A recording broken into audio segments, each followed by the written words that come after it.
Film recaps में आपका स्वागत है। आज मैं आपको 2022 के लिए एक साहसिक विज्ञान फिल्म दिखाऊंगा जिसका शीर्षक है मूनफॉल। 2011 में अंतरिक्ष यात्री ब्रायन जैसिंटा और मार्कस एक उपग्रह की मरम्मत के लिए एक मिशन के बीच में हैं जब अचानक उनके सिस्टम खराब होने लगते हैं और उनके सामने एक अजीब धातु का काला झुंड दिखाई देता है। यह नीचे आता है और शटल को जैसिंटा को बाहर निकालता है और मार्कस की टेडर को काटता है। दूर तैरने से पहले ब्रायन उसे पकड़ने की कोशिश करता है लेकिन शटल अपने ही तार को खींच लेता है और वह अपने दोस्त को अंतरिक्ष के खतरों से खो देता है। शटल को फिर से दर्ज करने के बाद ब्रायन मार्कस से संपर्क करने की कोशिश करता है लेकिन सिस्टम डाउन है। जबकि वह पृथ्वी पर लौटने का रास्ता खोजने की कोशिश करता है, वह चंद्रमा में एक छेद में प्रवेश करने वाले झुंड को नहीं देखता है। ब्रायन सफलतापूर्वक ग्रह पर एक शटल को वापस लाने का प्रबंधन करता है और पहले तो उसे इतनी गहरी लेकिन 1.5 साल की लंबी जांच के बाद नायक माना जाता है। कोई भी कहानी पर विश्वास नहीं करता है और जॉन सीना इसका बचाव नहीं कर सकते क्योंकि वह बेहोश थी। खैर, हो जाएगा। नासा ने फैसला किया कि घटना मानवीय त्रुटि के कारण हुई थी और ब्रायन को निकाल देता है जिससे वह अपना घर खो देता है। इसलिए उसकी पत्नी ब्रेंडा और एक बेटा ब्रेंडा की मां के साथ चले जाते हैं। 10 साल बाद केसी हाउसमैन कैलिफोर्निया विश्वविद्यालय में एक चौकीदार के रूप में काम कर रहा है और हमेशा की तरह वह अपने कंप्यूटर का उपयोग करने के लिए प्रोफेसर के कार्यालयों के अंदर घुस जाता है। वह चिली के नेशनल ऑब्जर्वेटरी में अपने टेलीस्कोप का उपयोग करने के लिए लॉग इन करता है, यहाँ तक कि उन्हें प्रोफेसर होने का नाटक करने के लिए केवल चंद्रमा की कक्षा की ट्रैकिंग के साथ एक फाइल को प्रोफेसर के बजाय अपने व्यक्तिगत ईमेल पर भेजने का अनुरोध करने के लिए कॉल नहीं करता है। उसके बाद वह फास्ट फूड कैशियर के रूप में दूसरी नौकरी के लिए दौड़ता है, लेकिन वह मुश्किल से कुछ सेकंड के लिए काम करता है इससे पहले कि वह ईमेल को देखने के लिए ब्रेक लेता है। वेधशाला ने उसे अपने सिद्धांतों को चंद्रमा की कक्षा में पृथ्वी के करीब उसकी सुनवाई के लिए भेजा है। वह नासा को डॉक्टर होने का दावा करने के लिए गंभीरता से लेने का प्रयास करता है, लेकिन यह बेकार है। केवल सार्वजनिक फोन नंबर नासा की उपहार की दुकान के लिए है और उनका उच्च अधिकारियों से कोई संबंध नहीं है। इस बीच जैसिंटा सुबह सुबह अविश्वसनीय रूप से काम करने के लिए बुला रही है। अपने बेटे जिमी की जांच करने और अपनी नानी मिशेल को कुछ निर्देश देने के बाद वह अंतरिक्ष केंद्र में जाती है जहां उसे सूचित किया जाता है कि चंद्रमा की कक्षा स्थानांतरित हो गई है। उनके उपग्रह को भी चंद्रमा की सतह पर कुछ अजीबोगरीब चीज उठाई जाती है जो क्रेटर फ्लो के एक छेद से निकल रही है। वापस केसी के पास फोन कॉल के साथ कहीं नहीं मिलने से वह थक गया है, इसलिए जब वह अखबार उठाता है तो उसकी बिल्ली ने उस पर छींटाकशी करते हुए देखा कि यह संग्रहालय में अंतरिक्ष यात्री दिवस है। वह अपने शोध को प्रिंट करता है और वहां ड्राइव करता है। एक स्कूल यात्रा पर बच्चों के एक समूह को लगता है कि वह वही है जो उन्हें व्याख्यान देगा, इसलिए केसी अपने सिद्धांतों को पारित करने का मौका लेता है। उनका मानना है कि चंद्रमा एक कृत्रिम मेगा स्ट्रक्चर है जिसे एलियंस द्वारा बनाया गया है, इसलिए अंदर खोखला है। जिस व्यक्ति को यह बात देनी है वह ब्रायन है जो बहुत सोया हुआ है और अपने मकान मालिक द्वारा बहुत देर से किराए के लिए पैसे मांग रहा है। ब्रायन खिड़की से भाग जाता है और संग्रहालय में ड्राइव करता है जहां केसी तुरंत उसे अपनी खोज के बारे में बताता है। ब्रायन विश्वास नहीं करता है और उसे बाहर निकालने के लिए सुरक्षा प्राप्त करता है, लेकिन इससे पहले कि केसी अपने शोध पत्रों को ब्रायन पर फेंकता है जो उन्हें उठाता है और कूड़ेदान में फेंक देता है। बाद में ब्रायन को ब्रेंडा का फोन आता है कि वह रविवार को टीवी चालू करने के लिए कह रहा है क्योंकि वह पुलिस के साथ तेज गति से पीछा कर रहा था। कुछ दिनों बाद ब्रायन रविवार के मुकदमे में जाता है और सूरज की रक्षा करने की कोशिश कर रहे न्यायाधीश को लगातार बाधित करके पूरी बात को बर्बाद कर देता है। यह न्यायाधीश द्वारा मुकदमे को स्थगित करने और रविवार को तब तक जेल भेजने के साथ समाप्त होता है। बाद में ब्रायन फोन पर ब्रेंडा के नए पति टॉम के साथ बहस करने के लिए मिलता है जो वकील के लिए भुगतान कर रहा था, लेकिन ब्रेंडा ने बातचीत को छोटा कर दिया। इस बीच केसी सेवानिवृत्ति के घर पर अपनी मां से मिलने जाता है और उससे कहता है कि कोई भी उसकी बात नहीं सुनेगा। वह जवाब देती है कि इस कार्यालयों में उसकी स्मृति समस्याओं के कारण उसे भूल जाने से पहले उसे उन्हें सुनना चाहिए। जैसिंटा उपनिदेशक एल्बर्ट हचिंग्स को उनकी हाल की खोजों को दिखा रहा है। चंद्रमा एक अंडाकार कक्षा में प्रवेश कर चुका है जिसका अर्थ है कि लगभग 3 सप्ताह में चंद्रमा का मलबा पृथ्वी पर गिर जाएगा। जैसिंटा चंद्रमा पर वापस जाना चाहता है लेकिन उनके पास साधन नहीं है और एल्बर्ट हर किसी को चाहता है इस मुद्दे पर अपना मुंह बंद रखने के लिए जब तक हम कुछ नहीं सोचते। अनुरोध बहुत देर से आता है और गुमनाम स्रोत इंटरनेट पर जानकारी लीक कर देते हैं। ब्रायन जज के पास जाता है और अपने बेटे को छुड़ाने के लिए उसे रिश्वत देने की कोशिश करता है, लेकिन जज के पास उसकी बात सुनने का समय नहीं होता। ब्रायन ने अभी तक जो खबर नहीं सुनी है उसके कारण हर कोई शहर छोड़ रहा है। वह टीवी की जांच करता है और देखता है कि एल्बर्ट प्रेस से बात कर रहा है और समझा रहा है कि वे एक छोटा सा पुनर्निर्माण मिशन भेजेंगे और घबराने की कोई बात नहीं है। टॉम भी शहर छोड़ना चाहता है लेकिन ब्रेंडा रविवार को जेल में नहीं छोड़ना चाहता, भले ही टॉम ने कसम खाई हो कि उसका वकील उसे बाहर निकाल देगा और उसे कोलोराडो भेजने का रास्ता खोजेगा। और दुनिया भर के शहर बड़े पैमाने पर प्रवासन दंगों से गुजरते हैं और लूटपाट करते हुए नासा असामान्यता की जांच के लिए एक एसएलएस ब्लॉग भेजता है। न्यूज़कास्ट आधिकारिक घोषणा का पालन करते हैं, लेकिन मेगा स्ट्रक्चर का उल्लेख करते हुए भी साजिश के सिद्धांतों के बारे में बात करना शुरू करते हैं। ब्रान यह सुनकर चौंक जाता है और अपने द्वारा छोड़े गए कागजात के मामले के लिए कचरे के डिब्बे की खोज के लिए संग्रहालय में वापस जाता है। और जब उसे पता चलता है कि वह केसी की वेबसाइट की जांच करता है और एक आपातकालीन बैठक के बारे में सीखता है जो वह जल्द ही आयोजित करेगा, तो नासा शटल चंद्रमा तक पहुंचता है और छेद के नीचे एक जांच भेजता है जो लगातार थोड़ी देर के लिए नीचे चला जाता है जब तक कि अचानक वह वापस ऊपर जाने लगे। जैसा कि कंप्यूटर दिखाता है कि चंद्रमा की कक्षा फिर से जस्टिन से उसी काले हंस को स्थानांतरित कर रही है। उसका मिशन उस छेद से बाहर आता है जो एसएलएस पर हमला करता है, जिससे अंदर के सभी अंतरिक्ष यात्री मारे जाते हैं। इस बीच ब्रान एक होटल में केसी की बैठक में जाता है। केवल उसे कुछ साजिश सिद्धांतकारों से घिरा हुआ पाता है जो पागलपन से वास्तविकता नहीं बता सकते हैं। ब्रान उसकी बात को बीच में रोकता है और केसी को एक रेस्तरां में ले जाता है ताकि वह इस बात का स्पष्टीकरण सुन सके कि केसी को नासा के जाने से पहले यह क्यों पता था। केसी वर्षों से एलियंस द्वारा बनाई गई मेगा संरचनाओं की तलाश में दूर के ग्रहों का अध्ययन कर रहा है और चंद्रमा को देखकर आश्चर्यचकित था कि एक मेगा संरचना में एक पावर कोर के चारों ओर एक कठोर खोल बनाया गया है और चंद्रमा के अंदर एक के साथ निश्चित रूप से कुछ हुआ होगा।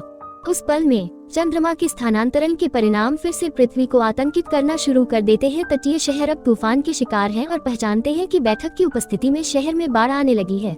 अभी होटल नहीं छोड़ सकते, इसलिए ब्रान ने उन्हें सुरक्षा के लिए ऊपर भेज दिया। केसी तेजी से नहीं चलती है और एक लहर से टकरा जाती है, इसलिए ब्रान को उसे बाहर निकालने के लिए पानी में कूदना पड़ता है। जेसिंटा और एल्बर्ट मिशन फुटेज को देखते हैं और इस निष्कर्ष पर पहुंचते हैं कि झुंड बुद्धिमत्ता के संकेत दिखा रहा है, इसलिए इसे एआई होना चाहिए। पृथ्वी ऐसी बात से निपटने को तैयार नहीं है, इसलिए एल्बर्ट इस्तीफा देता है और जॉनसन को नया उपनिदेशक बनाता है। यह बहुत ही संदिग्ध व्यवहार है और जेसिंटा जवाब मांगती है, इसलिए एल्बर्ट उसे अपनी मंजूरी देता है ताकि वह खुद जानकारी ढूंढ सके। जेसिंटा नासा के सीमित क्षेत्र में जाती है और अपने आखिरी मिशन के फुटेज ढूंढती है जो पुष्टि करता है कि ब्रान ने हमेशा सच कहा है। जिस झुंड ने उन पर हमला किया वह वैसा ही है जैसा कि अब उनसे नासा के एक पूर्व अधिकारी को पकड़कर संपर्क किया गया है। वे 1969 में सवालों के जवाब दे सकते हैं जब प्रसिद्ध अपोलो 11 चंद्रमा पर उतरा। इसने मिशन नियंत्रण से 2 मिनट या कम से कम संपर्क खो दिया। आधिकारिक कहानी यही कहती है। दरअसल मिशन कंट्रोल ने पैरों को काट दिया ताकि दुनिया को पता न चले कि उन्होंने उस दिन चांद पर क्या पाया। चांद की पपड़ी से अजीब तरह की स्पंदनशील रोशनी निकल रही थी और नासा ने इसे कवर करने का फैसला किया क्योंकि तकनीक उससे कई साल आगे थी और उन्हें यकीन नहीं था कि वे इसे रोक सकते हैं। उनका एकमात्र शॉट ज़ुलू एक्स-रे 7 नामक एक सैन्य कार्यक्रम रहा है, लेकिन इसे बजटीय कारणों से बंद कर दिया गया था, यह देखने के लिए कि क्या वे एक समाधान पर एक साथ काम कर सकते हैं। सैन्य नेताओं से संपर्क में कूद गए, लेकिन उन्होंने इसे यह कहते हुए ठुकरा दिया कि यह अब उनका ऑपरेशन है। वह अपने पूर्व पति जनरल डॉग डेविडसन को यह बताने की कोशिश करती है कि परमाणु भेजना एक भयानक विचार है क्योंकि वैश्विक नतीजा हर किसी को मार डालेगा, लेकिन हम लोगों पर विश्वास न करें कि वह उसे भी ठुकरा देगा। उसने उसे और जिमी को अपने घर आने के लिए भी कहा, लेकिन उसने आपातकाल के समय अपनी स्थिति स्पष्ट करने से इनकार कर दिया। वह उसे SU एक्स-रे 7 भेजना चाहती है, भले ही वह अधूरा हो क्योंकि यह EMP उनकी एकमात्र आशा है। डॉग तभी स्वीकार करता है जब वह वादा करती है कि वह और जिमी लॉन्च के बाद उसके साथ जुड़ेंगे। उस रात बाद में एक सैन्य हेलीकॉप्टर होटल में ब्रान को लेने जाता है और वह इसे तभी स्वीकार करता है जब वह उसके साथ जाता है। वे जॉन सीना से मिलते हैं जो उन चीजों को समझाने की कोशिश करते हैं जो वे पहले से जानते हैं और केसी ने स्वीकार किया कि वह वही था जिसने ऑनलाइन जानकारी लीक की थी क्योंकि यह एआई झुंड इस तकनीक जॉनसन को उसकी भर्ती ब्रान के लिए पहचान सकता है क्योंकि वह एकमात्र अंतरिक्ष यात्री है जो बिना शक्ति के शटल को लैंड करता है। ब्रान एक शर्त के तहत स्वीकार करता है कि उसके बेटे को जेल से रिहा किया जाए और उसे सुरक्षा के लिए स्टेशन लाया जाए। सौदा स्वीकार करने के बाद चालक दल EMP के परिवहन के लिए उपयोग किए जाने वाले संग्रहालय से एक सेवानिवृत्त शटल को पुनः प्राप्त करता है। दुनिया भूकंप और ज्वालामुखी विस्फोट से गुजरने लगती है जिसका कोई मतलब नहीं है। चंद्रमा के पास ऐसा करने के लिए पर्याप्त गुरुत्वाकर्षण नहीं है, चाहे वह कितना भी करीब क्यों न हो, जो किसी के मेगा स्ट्रक्चर सिद्धांत के लिए एक और बिंदु है। सेना नासा में आती है और ब्रान को सिखाती है कि EMP को कैसे विस्फोट करना है और बदले में सही तरीके से बताता है कि उनके पास हाथ से गणना करने वाला नेविगेटर कैसे होगा, इसलिए उन्हें इलेक्ट्रॉनिक्स का उपयोग करने की जरूरत नहीं है। वे केवल अपने थ्रस्टर्स पर भरोसा करेंगे। दुर्भाग्य से भूकंप बेस तक पहुंच जाता है और शटल को नुकसान पहुंचाता है। अब जबकि उनके पास एक इंजन नहीं है जिसे वे लॉन्च नहीं कर सकते, तो बस उन्हें छोड़ने और अपने परिवार के साथ आखिरी पल बिताने के लिए कहने से पहले उनकी कड़ी मेहनत के लिए सभी को धन्यवाद। बेस पर ज्यादातर लोग चले जाते हैं और जब जेसिंटा ऐसा ही करने वाली होती है तो वह देखती है कि केसी अभी भी गणना कर रही है। चंद्रमा का गुरुत्वाकर्षण पृथ्वी के ध्रुव के 80% से अधिक होगा। इसका मतलब यह है कि अगर वे दूसरे चंद्रमा को पृथ्वी के ठीक ऊपर लॉन्च करते हैं तो वे इसके गुरुत्वाकर्षण खिंचाव का उपयोग अतिरिक्त बढ़ावा के साथ लॉन्च करने के लिए कर सकते हैं, जो उन्हें टूटे हुए इंजन के लिए बनाने की आवश्यकता होती है। चूंकि ज्यादातर लोग चले गए हैं, इसलिए वे इसे खींचने के लिए आखिरी मिनट की टीम बनाते हैं। ब्रान पायलट करेंगे, जैकिंटा केसी में नेविगेट करेंगे। जब वे अपने इलेक्ट्रॉनिक्स को बंद कर देंगे तो गणना करेंगे, जबकि केसी अपनी माँ जैकिंटा को बुलाता है और ब्रान अपने बेटों को अलविदा कहते हैं, जो मिशेल के साथ बतख बेटे से मिलने के लिए जा रहे हैं। यहाँ तक कि ब्रान के लिए एक बंदूक भी मिलती है। जैसे ही तीनों लॉन्च करने के लिए तैयार होते हैं, एक विशाल गुरुत्वाकर्षण लहर बेस से टकराती है और इमारतों को नष्ट कर देती है। पानी शटल को भी छूता है, लेकिन इससे पहले कि वह इसे निगल सके, ब्रान चंद्रमा के ध्रुव को आकर्षित करने के लिए काफी दूर तक धकेलने का प्रबंधन करता है, जिससे शटल को सुरक्षित रूप से उतरना संभव हो जाता है। पहली चीज जो वे करते हैं वह शटल को रिचार्ज करने के लिए पास के उपग्रह से ईंधन लेते हैं, जबकि केसी प्रक्रिया के दौरान सेल्फी लेते रहते हैं। चंद्रमा करीब आ रहा है, इसलिए उन्हें जल्दी करने की जरूरत है। वे सभी इलेक्ट्रॉनिक्स को बंद कर देते हैं और रास्ते में मलबे की चपेट में आने वाले चंद्रमा तक पहुंचने के लिए ब्रान मैन्युअल रूप से शटल को धक्का देने के लिए थ्रस्टर्स को सक्रिय करता है। इस बीच मिशेल और लड़कों को सशस्त्र पुरुषों के एक समूह द्वारा सड़क के बीच में रोक दिया जाता है, जो उनकी जीप रविवार को चोरी करते हैं। इससे पहले कि वे चाहते हैं कि बंदूक को बर्फ पर गिराकर रखने का प्रबंधन करता है, लेकिन पुरुष जिमी के बैग को अपने फोन के साथ ले जाते हैं, इसलिए अब वे डॉग को बंकर से बाहर निकालने के लिए नहीं बुला सकते। उन्हें एक और कार की आवश्यकता होगी, इसलिए सन्नी उन्हें अपनी माँ के घर ले जाता है और एक कार मांगता है, लेकिन चंद्रमा का मलबा पृथ्वी पर उतरने लगा है और चंद्रमा की निकटता के कारण मौसम खराब हो रहा है। इसलिए मिशेल और लड़कों को एक झोपड़ी में छिपना पड़ता है जब तक कि वह गुजर न जाए। एक बार जब शटल चंद्रमा के काफी करीब हो जाता है तो ब्रान ईएमपी के साथ एक रोवर में निकल जाता है और शटल पर वापस जाने से पहले अपने इलेक्ट्रॉनिक्स को इसे चारा के रूप में स्थापित करने के लिए सक्रिय करता है, दिखाने के लिए एआई झुंड। लेकिन रोवर के लिए जाने के बजाय यह शटल के बाद जाता है कि ईएमपी रिमोट कंट्रोल है, शायद तनाव में हो रहा है। ब्रान इसे नष्ट कर देता है, लेकिन झुंड जहाज को निगलने के इरादे से करीब आता है। तब ब्रान को पता चलता है कि यह केसी का फोन है जो इसका पता लगा सकता है, इसलिए वह इसे नष्ट कर देता है और साथ ही झुंड को तुरंत हटा देता है। जॉनसन को पता चलता है कि यह ईएमपी के बजाय उनके पीछे चला गया, क्योंकि यह कार्बनिक पदार्थ और इलेक्ट्रॉनिक वातावरण की तलाश के लिए प्रोग्राम किया गया है। इसका मतलब है कि उन्हें चंद्रमा में शटल को उड़ाना होगा और ऐसा करने के लिए उनके पास केवल 2 घंटे होंगे, जहां सेना मिशन को विफल मानेगी और पृथ्वी पर अपने नुक्स को वापस लॉन्च करेगी। एक बार हवा शांत हो गई, मिशेल और लड़के अंततः अपने गंतव्य तक पहुंच जाते हैं। उनका घर एक निजी पड़ोस के अंदर है, इसलिए जब वे द्वार के पास पहुंचते हैं तो उन्हें संपत्ति की रक्षा करने वाले सशस्त्र पड़ोसियों द्वारा गोली मार दी जाती है। शुक्र है टॉम उनके आने के सालों बाद और उन्हें लेने चले गए। रविवार को अपनी माँ और उसकी बहनों के साथ फिर से मिलने का समय मुश्किल से मिलता है, क्योंकि उन्हें एक संदेश मिलता है कि सड़क पर सुरक्षित रहने के लिए इलाके के सभी लोगों को खाली करने की जरूरत है। वे दमकल के पास कुछ ऑक्सीजन टैंक लेने के लिए रुके। तब से ग्रह पर चंद्रमा के बुरे प्रभावों में वायुमंडलीय अपव्यय शामिल होगा और सांस लेना मुश्किल होगा। वे अचानक जीप चुराने वाले लोगों को मिल जाते हैं, लेकिन इस बार सन्नी उनके लिए तैयार है। वह बंदूक का उपयोग करता है जिसे ब्रान ने उसे 1 मिनट को बंधक बनाने के लिए दिया था, ताकि वे सभी ऑक्सीजन कारों को ले सके और जाने से पहले जिमी के बैकपैक और टॉम की कार को बरामद कर सके। ईएमपी प्राप्त करने के बाद शटल क्रेटर के बीच के छेद में उड़ जाता है और चंद्रमा के अंदर चला जाता है। वहाँ वे केसी के सिद्धांत की खोज करते हैं। यह सच है, चंद्रमा वास्तव में एक शक्ति कोर के चारों ओर निर्मित एक मेगा संरचना है। जब वे झुंड पाते हैं वे उस पर ईएमपी फेंकने के लिए तैयार हो जाते हैं, लेकिन शटल अचानक अपने आप चलने लगती है। झुंड उन्हें लगभग पकड़ लेता है, लेकिन उनके आश्चर्य के लिए एक दरवाजा खुल जाता है और एक प्रकाश शटल को फिर से बंद करने और झुंड को बाहर छोड़ने से पहले अंदर लाता है। लैंडिंग उबड़ खाबड़ है, इसलिए शटल तीनों को नष्ट कर रही है और बेहोश हो गई है। उसी क्षण शटल का दरवाजा खुलता है और वही प्रकाश चालू होने लगता है। मिशन में बहुत लंबा समय लगा है और सेना परमाणु हथियारों को लॉन्च करने के लिए तैयार है। सन्नी और उसके परिवार का पीछा लुटेरों द्वारा किया जा रहा है जो उन पर गोलियां चला रहे हैं, इसलिए टॉम वापस फायर करता है, जबकि सोनी कार को गिरने वाले मलबे से दूर करने की पूरी कोशिश करता है। जब उसके ठीक सामने जमीन पर एक गड्ढा खुलता है तो धूप निकलती रहती है और कार उसके ऊपर से कूद जाती है। इससे उन्हें उन चेजरों को खोने में भी मदद मिलती है जो या तो मलबे की चपेट में आ जाते हैं या गड्ढे में गिर जाते हैं।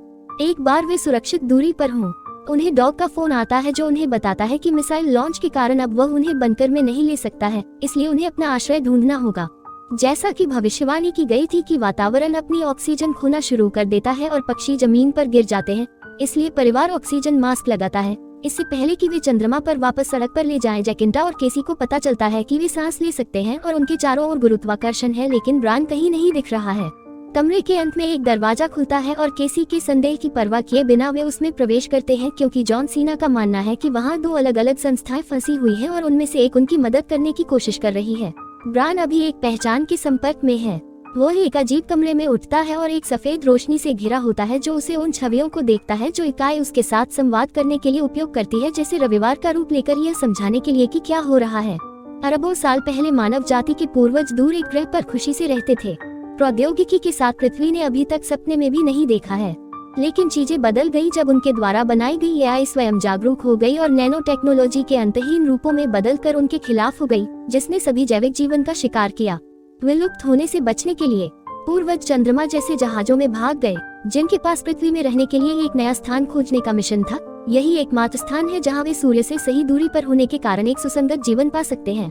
यह एआई ब्रान से बात कर रहा है, जो कि चंद्रमा का मुख्य ऑपरेटिंग सिस्टम है, जो मनुष्यों को चंद्रमा की कक्षा में वापस आने के दौरान झुंडों को आकर्षित करने की आवश्यकता है। लड़ाई में शामिल होने के लिए तैयार जैसिंटा और केसी द्वारा मिलने वाले समय में ब्रान अजीब रोशनी से मुक्त हो जाता है। ब्रान अपने दोस्तों को महसूस करता है और अच्छी तरह से उन्हें शटल में वापस ले जाता है, जिसकी मरम्मत आई द्वारा की गई है। झुंड को मारने के लिए पर्याप्त शक्तिशाली होने के लिए ईएमपी को अपग्रेड भी दिया गया है।